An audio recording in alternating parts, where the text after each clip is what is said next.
When Avengers the Kang Dynasty and Secret Wars were announced, everyone complained that Doctor Doom should have been the main protagonist or main villain in this saga instead of Kang the Conqueror. And Marvel saw this opportunity to recover from the mess created by Mr. Jonathan Majors. So here it is, Avengers Doomsday with Tony Stark. But before Doomsday, we need to know about Doom, like who is Doctor Doom, how he became Doom, and why is Doctor Doom. And without falling for Wanda, which is impossible, let's start the video. There are many origin stories of this character, but we are going to cover the most recent one, which is Books of Doom. This reimagines Doom's origin through a modern lens while staying true to the core story, established in Fantastic Four Annual Issue 2. The story begins with Doctor Doom himself narrating his life story. He's speaking to an unseen interviewer, saying he remembers everything from his life, even from when he was in the womb. This might sound impossible, but Doom insists it's true because of his mother's magic. Her powers, he believes, left a mark on his soul. Victor is born to a Romani couple in Latveria. Like all boys, his father, Werner, never believed in his stories, and his mother never doubted him for a moment. Her hands were always too cold. Later,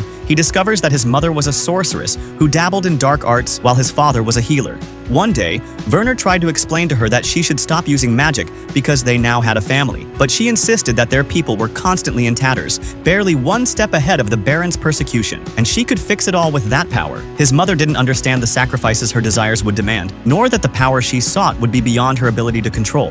One night, while casting spells to protect their village, the demon who granted her power possessed her body and killed many soldiers. As payment for the power, the demon took the life of every child in the village, except Victor. When she regained her consciousness, she was terrified, as she had only wanted to help the villagers. The surviving villagers chased her into the forest, and they killed her. With her dying words, she told Victor's father to keep Victor away from the dark places. Afterward, the villagers cast Victor and his father out. A few years later, while they were healing and trying to survive, Victor found comfort in a girl named Valeria. She was the only one who could make him smile after his mother's death. One day, the Baron summoned Werner to heal his sick wife. Werner couldn't save her, and the Baron's men came after him and Victor. They hid in the mountains all night. When Victor awoke the next morning, he found his father nearly frozen to death. The Baron's men found them and took Werner's body. Now, Victor had nothing. He later discovered his mother's dark magic books and artifacts. With them, he tried to contact her in the afterlife, but when magic failed, he shifted his focus to science. He began inventing and helping his people while resisting the Baron's forces. One night, far from his tribe, a soldier from the Baron's army found Victor and pointed a shotgun at his head. In that moment, Victor grabbed him and killed him.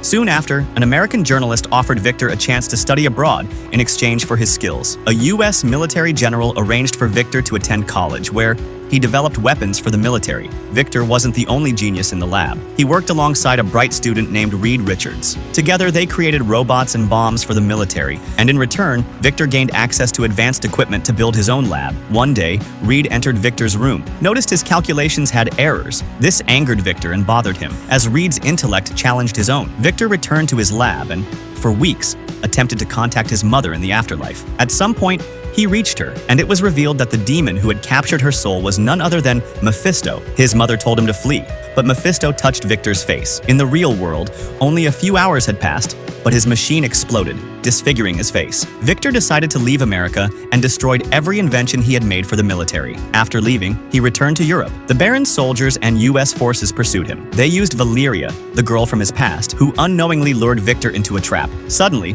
a sorcerer intervened and helped Victor escape. Victor fled to the Himalayas, where he encountered monks who were masters of both ancient magic and advanced science. He was the first mortal to reach their sanctuary. While there, he learned their secrets and perfected his skills. He forged a mystical armor and mask, fueled by his desire for revenge against the Baron. Victor returned to Latveria with one of the monks. He stayed in the same village where his mother's spell had once killed the children. He killed the Baron's guards, freed the prisoners, and sent a message. Latveria's dictator would kneel before Doom. He recreated the same robots he had once built for the military and used them to overthrow the Baron. He even took the Baron's cape and wore it as his own. This is how he became Doctor Doom. After that, he tried to free his mother's soul, but Mephisto made a cruel deal. Every year, Doom and Mephisto would battle for her soul, but no matter the outcome, Mephisto would retain control. Doom could never remember whether he won or lost. So, this is the origin story of Doctor Doom. How Marvel will introduce him into the MCU will be very interesting.